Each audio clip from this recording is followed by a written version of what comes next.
নমস্কার বন্ধুরা, রোজকার মতো আবারও একটা ব্লগ নিয়ে চলে এসেছি। এটা কালকের রথের মেলার অনুষ্ঠান। আমরাও বেরিয়ে পড়েছিলাম রথ দেখতে। রাস্তার দুধারে বসেছে জিলিপি, পাঁপড় ভাজা, গজা সুন্দর করে সাজিয়ে বসিয়ে পড়েছে।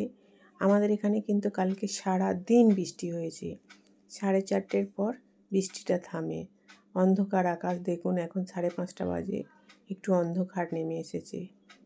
যাই হোক, বছরে একবার রথ দেখবো না, কর্তামশাই বাড়িয়েছিল, আমরা বেরিয়ে গিয়েছিলাম দুজনে। মেয়েরা বেরোলো না, বললো না এত বৃষ্টি বারবার আসছে, যাব না।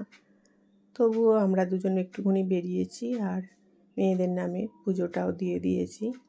গ্রামের এই ছোট্ট ছোট্ট অনুষ্ঠানগুলো কিন্তু গ্রামের মানুষরা খুব এনজয় করে, কারণ শহরের মতো অনেক বড় এখানে রথ হয় না, একেবারেই ছোট্ট হয়।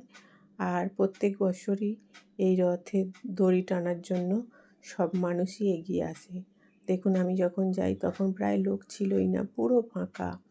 আমরা থাকাতেই আস্তে আস্তে লোক ভরে যায়। আরে যারা খাবার বানিয়েছে, মানে ঘুগনি, ফুচকা, চপ, সিঙ্গারা, জিলিপি, পাঁপড় ভাজা করেছে, তাদেরও তো একটা মনে ভয় আছে যে এতটা জিনিস বানিয়েছি, বিক্রি হবে তো।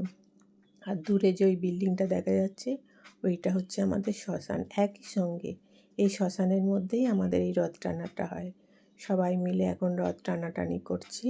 খুবই সুন্দর লাগলো যে একবার রথের দড়ি হাত দিতে পেরেছি। রথটা একটু টানার পর আবার রেখে দেওয়া হলো। আসলে আমাদের এই জায়গাটা খুব শর্ট জায়গার মধ্যেই হয়েছে।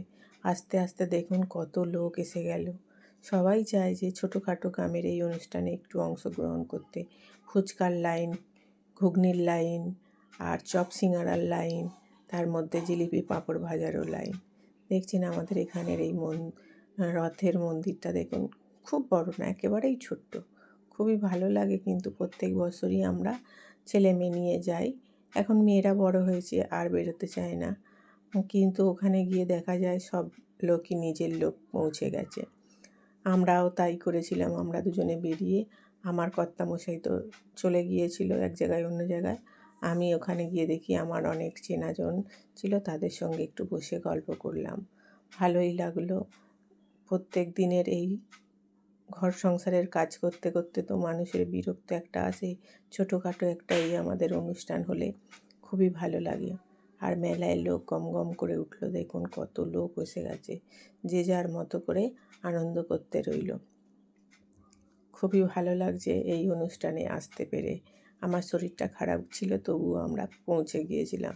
তারপরে আমরা ওখান থেকে একটু জিলিপি কিনেছি, পাঁপড় ভাজা কিনিনি, বাড়িতে পাঁপড় ভাজা হয়েছিল।